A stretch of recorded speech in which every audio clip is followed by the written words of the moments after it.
So rowing event which has made a debut in the third edition of the Khelo India University Games, जिनके अभी आपने देखे finals जो कि पिछले 5 दिनों से चल रहे हैं। आज रोइंग का आखिरी दिन है इन स्पर्धा का और उसी तरीके से हमने फाइनल्स भी देखे, साथ साथ हमने मेडल सेरेमनी के भी कुछ झलकियां आपके टेलीविजन सेट्स तक पहुंचाई।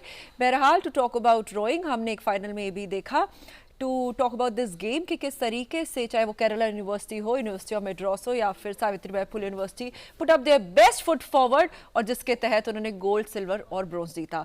टू टॉक अबाउट मोर मेरे साथ एक बार फिर से जुड़ गई है मोना पार्थसारथी। मोना, रोइंग की हम बात कर रहे थे, देखने में तो बहुत दिलचस्प है but it requires lot of stamina और कोऑर्डिनेशन की भी बहुत ज़रूरत है। बहुत ज़रूरत है। रोइंग एक ऐसा खेल है कि आपको तकनीकी विशेषज्ञता तो चाहिए लेकिन फिजिकल फिटनेस, मेंटल टफनेस और पूरा कोऑर्डिनेशन, जैसे अभी हम क्वाड्रिपल देख रहे थे इवेंट की, चारों के चप्पू एक साथ चलने चाहिए, एक लेन में चलना चाहिए, रेंज से बाहर नहीं जाना चाहिए, तो काफ़ी ही डिमांडिंग गेम है। और सबसे अच्छी बात यह है कि रोइंग स्पर्धाएं जब हम देख रहे थे जिनका डेब्यू हुआ है इस बार, तो भारत में इंफ्रास्ट्रक्चर जो है वो धीरे धीरे रोइंग का डेवलप होता जा रहा है। स्वर्ण कुमार विर्क ने जब पदक जीता था तो उनको एक ही शिकायत रहती थी कि हमारे देश में सुविधाएं, रोइंग की फैसिलिटीज उतनी नहीं है। एक हैदराबाद में हुसैन सागर लेक है जहां पर वो अभ्यास करते थे, लेकिन अभी आप चाहे भोपाल देख लीजिए, चाहे गोरखपुर देख लीजिए, काफी सारा इंफ्रास्ट्रक्चर रोइंग का डेवलप होता जा रहा है, जो एक अच्छा संकेत है। बिल्कुल एक अच्छा संकेत है। और इसी तरीके से कितने सारे ऐसे रोअर्स होंगे जिनको लगता होगा कि हम इस स्पर्धा में भी अपना टैलेंट दिखा सकते हैं, लेकिन इंफ्रास्ट्रक्चर की बात की, अब मुझे लगता है जोग्राफिकली भी आप ऐसी जगह पर होनी चाहिए जहाँ पर कोई नहर, कोई नदी, वेयर इन एक वाटर बॉडी हो जहाँ पर आप इसकी तैयारी कर सके।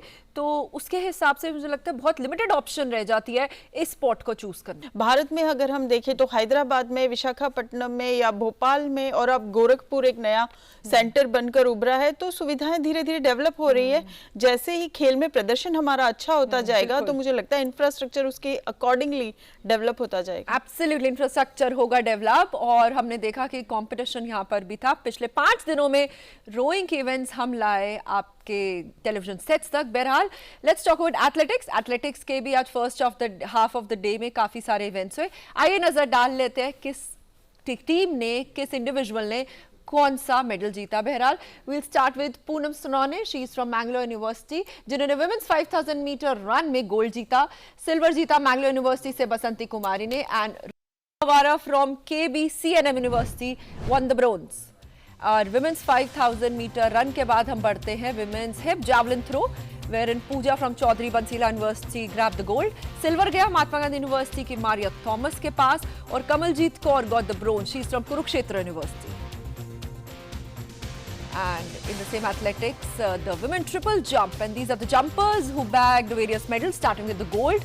Gold went to Meera Shibu, she is from University of Calicut, और Bangalore University से अंजलि सी को मिला silver, and bronze was grabbed by Mahatma Gandhi university से अनु मैथ्यू। इसी के साथ हम जावलिन थ्रो के बाद हम चलते हैं मेंस पोल वॉल्ट पे। Pole vault Siddharth AK from Mahatma Gandhi university took the gold. Silver was shared between the two pole vaulters between Kuldeep Kumar from Veer Bahadur Singh university of Madras के M गौतम ने जीता silver, and Deepak Yadav from PROF Rajendra S university took the bronze. So athletics की जब हम बात करते हैं, I think athletics भी एक इवेंट है जिसमें बहुत सारे मेडल्स ऑन स्पॉट होता है, but at the same time क्या लगता है, after 75 years we got one final gold and that golden boy Neeraj Chopra. Are we seeing more Neeraj Chopras in the league?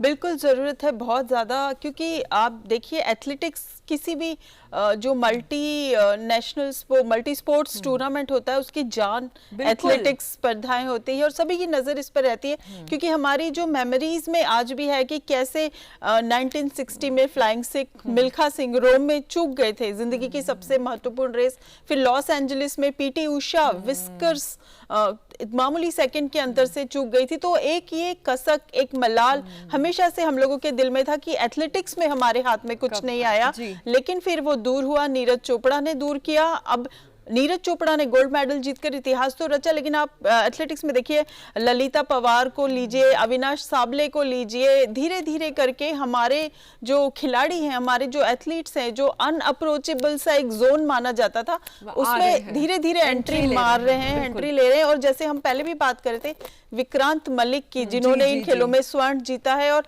80 metre का throw लगाया है उन्होंने, और उनका टारगेट है कि वो 90 मीटर का जो बैरियर है उसको क्रॉस करें।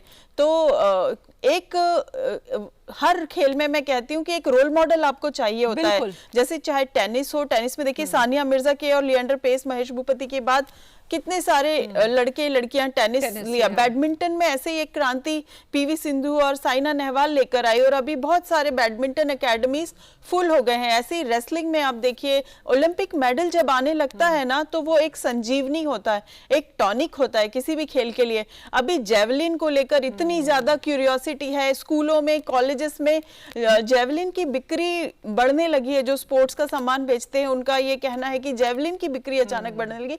तो आपको हर खेल में एक रोल मॉडल चाहिए होता है। एथलेटिक्स में हमें रोल मॉडल मिलने लगे हैं। परफॉर्मेंस लेवल निश्चित तौर पर यहाँ से ऊपर ही जाएगा। बिल्कुल परफॉर्मेंस ऊपर रहेगा जब आपके पास है टैलेंट, आपके पास है सही ट्रेनिंग, सही कोचिंग और इंफ्रास्ट्रक्चर। बहरहाल जब सब कुछ ऑन पॉइंट हो तो फिर मेडल तो घर आएगा ही। तो ये नजर डाल लेते हैं टिल द हाफ डे किस तरीके से दिख रहे हैं मेडल्स चाली, क्या कुछ हम उतार चढ़ाव देखते हैं। जी हाँ, बिल्कुल हम देखते हैं Jain university has dip down number 3 और Punjab university is at the top with 41 medals from 14 to 16 gold they have now, और साथ साथ 11 सिल्वर और 14 ब्रोंज मेडल करके they right at the top with 41 medals in all, followed by Guru Nanak Dev university. उन्होंने भी एक पायदान तीसरे से दूसरे पर गए हैं with 15 medals, 15 gold, 16 silver and 6 bronze, total of 37 medals. And Jain university dip down to number 3। जी हाँ, स्विमिंग में उन्होंने अपनी मोनोपोली दिखाई, बट एथलेटिक्स और साथ साथ वेट लिफ्टिंग में हमने देखा पंजाब यूनिवर्सिटी 2 पायदान ऊपर बढ़ गए। बहरहाल Jain university is at number 3, फाशी university which is at number 4 with total of 12 medals, 5, 5 and 2, that is 5 gold, 5 silver and 2 bronze, and followed by University of Madras which is at number 5 with 16 medals. So Punjab university at the number top, यही हम देख रहे थे, यही हम बात भी कर रहे थे सुबह कि हम लोग हालांकि इंतजार करते हैं हॉकी के मुकाबले का, लेकिन उससे पहले ही उलटफेर हो गया। और स्विमिंग के बाद लगता है जैन यूनिवर्सिटी ने थोड़ा सा अपना होल्ड जो है वो गवा दिया है और नंबर 3 पर आ गए हैं पंजाब और गुरु नानक देव यूनिवर्सिटी। और मैंने देखा इन यूनिवर्सिटीज में जाकर देखा है कि खेलों को लेकर जो एक जुनून है, जो इंफ्रास्ट्रक्चर है, जो कोचिंग है और जो एक जीतने का जज्बा है, वो खिलाड़ियों में शुरू से ही भरा जाता है एकदम। कि जैसे आप एकेडमिक्स में एक्सेल कर रहे हैं वैसे आपको खेलों में भी, जिसको कहते हैं आन बान शान की बात है, तो वो एक चल रहा है। और जो पंजाब यूनिवर्सिटी और गुरु नानक देव यूनिवर्सिटी में आपस में भी एक जो आर्क राइवलरी वाला मामला है, तो यहाँ से अब अगले 3 दिन तक रोमांचक रहने की उम्मीद है मुकाबले। एब्सोल्युटली। तो वो जोश, वो जुनून दिखता है हमें खिलाड़ियों में, हमें परफॉर्मर्स में, जिसके तहत वो देते हैं अपना बेस्ट परफॉर्मेंस। और ऐसे ही 3 टॉप परफॉर्मर्स जिन्होंने बेस्ट परफॉर्म देकर कंपीट करके जीते मेडल्स। तो आइए बढ़ते हैं, देखते हैं medal ceremony of the rowing event, water sports complex, Gorakhpur Sita.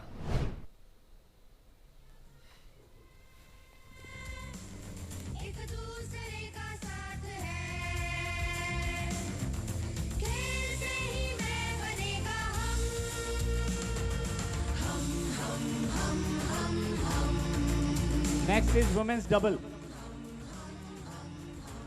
The winner of the bronze medal. Please put your hands together for Punjabi University, Patiala. I would request Shri Sudhir Sharma sir to kindly hand over the medal to the winner.